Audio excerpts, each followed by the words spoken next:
من د قضاوت یا ججمنت ورته تاسو ویلې شي په خپل زبان کې یا دې ته قاضي ویلې شي.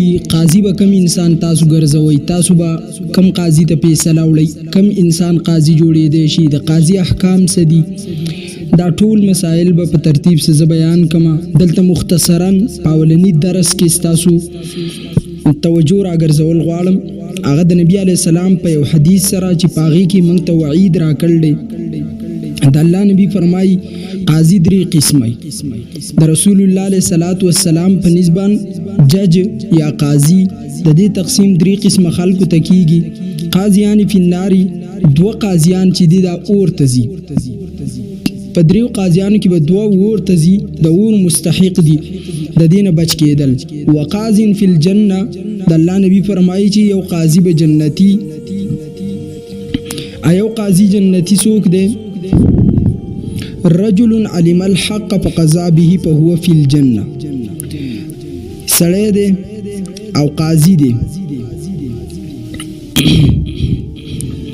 حق ته ورسېدو، د حق مطابق فیصله وکړه، دا قاضی جنتی دی. جج په حق فیصله کوي، دا جج جنتی دی. یا قاضی کم نو ممتاز ته یادې دي، دوانه ذهن تاچیل پکار دی. که قاضی دی او که جج دی دا یو سیز دی، صرف نوم ورته په دې دور کې جدا ذکر کوي خلک. نو یو قاضی صاحب دا به جنت ته ځي چې هغه حق وپېژني، په هغه حق باندې بیا فیصله وکړي. ورجل قضى للناس على جهل فهو في النار، په ناپوهۍ باندې فیصله کوونکی جهنمی دی، نه ورته حق معلوم دی او نه د حق فیصله وکړي، اولنی دا جهنمی دی. ورجل علم الحق فقضى بخلافه فهو في النار، دا دریم نمبر ذکر کوي د الله نبی چې حق ورته معلوم دی خو د هغې حق په خلاف فیصله کوي، د هغې حق په خلاف باندې لګیایي، رشوت علي، دا انسان جهنمی دی. ابو داود کې دا حدیث 3573 نمبر دی، ترمذی شریف کې 1322 نمبر دی، ابن ماجه کې 2315 نمبر دا حدیث دی.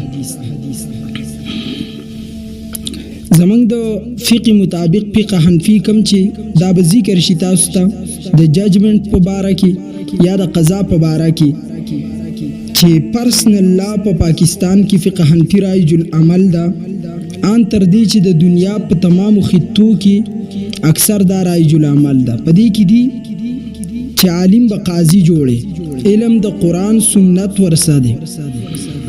که جاهل فیصله وکړه نو د جاهل فیصله به نه ناپیس کېږي. در مختار کې رانقل دي.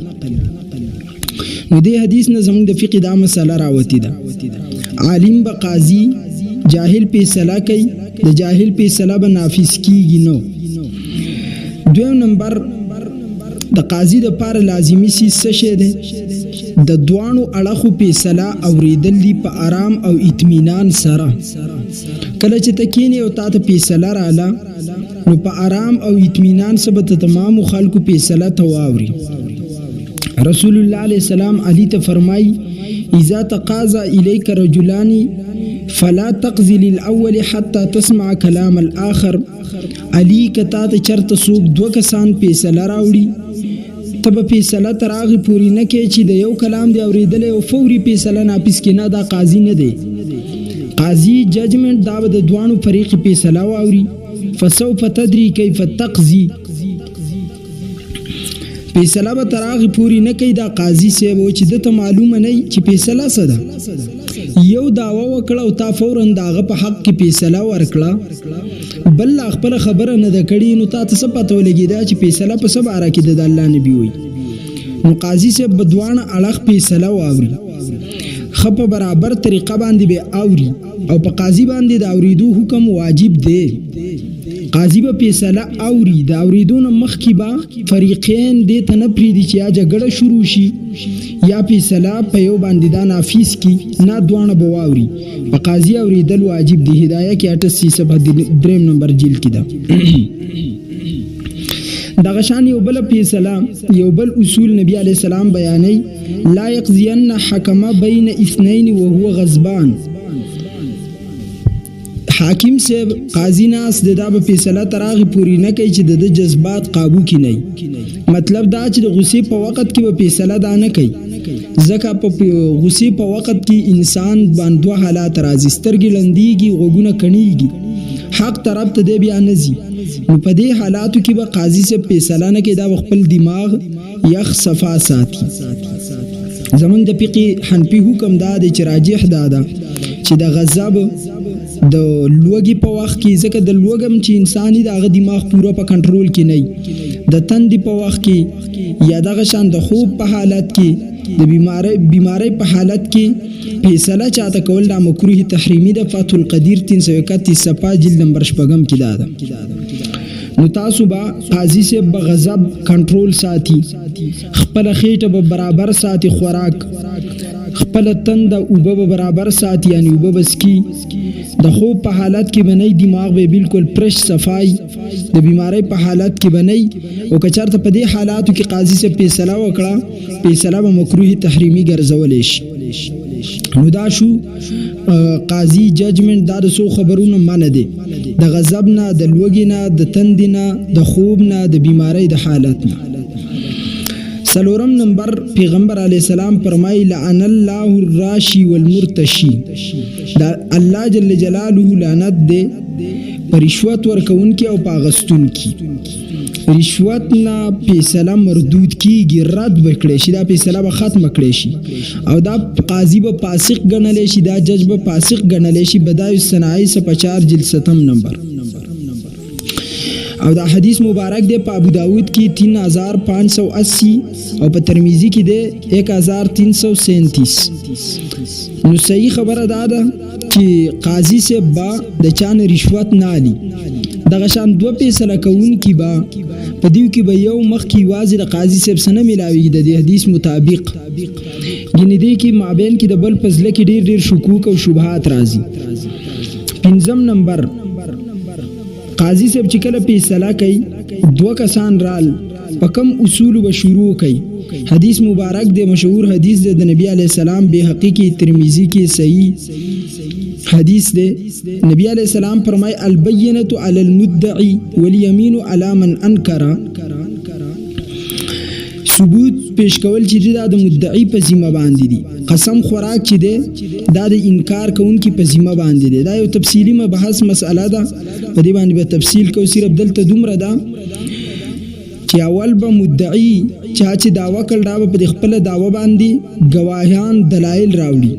کاغذ دلایل گواهان رانوړو، نو مدعا علیه پچا چې دعوه کړې شوی هغه نه بیا قاضي صاحب ته قسم علی، داسې به نه کې چې مدعا علیه د هغه نه فوري قسم والی. اول به د مدعی نه دعوه کوونکي نه ګواه غواړي. شپږم قاضي صاحب اجتهاد کې خپل، دی وخت کې خو اجتهاد دروازه بالکل بند ده. یو نوی مسله رااله، قاضي صاحب فیصله کوي او فیصله غټیږي، نو خو رشوت نه ده اخیستی او په اصولو برابر دی، فیصله کېښودی شوه. پیغمبر فرمایي اذا حکم الحاکم فاجتهد ثم اصاب فله اجران. فیصله کوونکی چې کله فیصله کوي یعنی قاضي او صحیح فیصله وکړه، 2 اجر دي. و اذا حکم فاجتهد ثم اخطا فله اجر. او که چېرته غلطي تی وشوه، غلطي یعنی خطا شو، پوه نه شو، نو بیا هم ورته یو اجر حاصلیږي. زمونږ په فقه کې شرط دا دی چې قاضي به مجتهدي، که مجتهد نه او د ځان بیا فیصلې کوي، نو اجر به ورته نه، بیا به رجوع کوي، فیصله به متأخر کوي یعنی وروسته کوي به. او که چېرته قاضي صاحب مقلد دی، نو بیا د مجتهد په اصول باندې فیصله کوي، لکه نن چې څنګه ده. رد المختار 339 صفحه جلد 5. وم نمبر د عدل حکم څه دی؟ رسول الله فرمایي اذا حکمتم بین الناس ان تحکموا بالعدل. کله چې دا د الله قرآن وای چې کله فیصله کوي د خلکو په درمیان کې، نو د عدل سره کوي. سوره النساء 58 نمبر آیات دی. عدل دا واجب دی. میلان یو طرف ته کول، رشتہ داریانی د دوستۍ د وجې نه فیصله بدلول دا حرام دي زموږ په فقه کې. نو د حرام نه به قاضي ځان بچ کوي، که د حرام مرتکب شه دا فاسق دی. البحر الرائق دی کې را نقل، د حرام مرتکب قاضي سے با فاسق ګڼلی شي او فاسق به فیصلې حاکم نه جوړوي. رسول الله علیه السلام فرمایي لا یفلح قوم ولو امرهم امرأة بل دا چې ښځې د قضاوت مسله ده، په دې په باره کې هم تفصیل ډیر زیات دی، زه به فلیکشن وکم.